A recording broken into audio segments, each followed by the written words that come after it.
হে আমার প্রিয় ভাই, আপনি কি জানেননি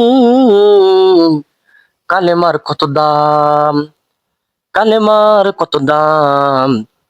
আমার রাসূল সাল্লাল্লাহু আলাইহি ওয়াসাল্লাম বলেছেন, কোন মুমিন বান্দা যখন কালেমায়ে তাইয়্যিবা পাঠ করে, লা ইলাহা ইল্লাল্লাহ মুহাম্মাদুর রাসূলুল্লাহ সাল্লাল্লাহু আলাইহি ওয়াসাল্লাম, যখন কোন মুমিন বান্দা যখন কালেমা পাঠ করে, তখন তার মুখ থেকে দুটি সাদা ডানা বিশিষ্ট একটি ফেরেশতা বের হয়।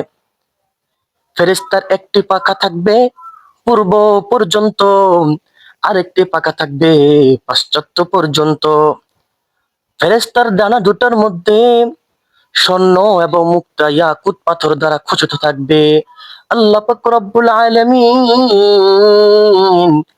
এই ফেরেশতাকে ৭০,০০০ মুখ দান করবে।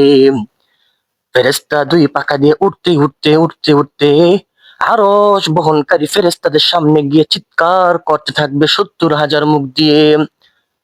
এক সময় আরশ বহনকারী ফেরেশতা অতিষ্ঠ হয়ে বলবে, রে ফেরেশতা, আর চিৎকার কইরো না, আর চিৎকার কইরো না, আমরা আর বরদাস্ত করতে পারতেছি না।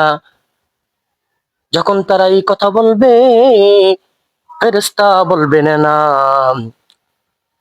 পাটকারীকে, যেই পাটকারী মাত্র লা ইলাহা ইল্লাল্লাহ মুহাম্মাদুর রাসূলুল্লাহ পাঠ করলো, ওই ব্যক্তিকে যতক্ষণ পর্যন্ত ক্ষমা না করা হবে রে,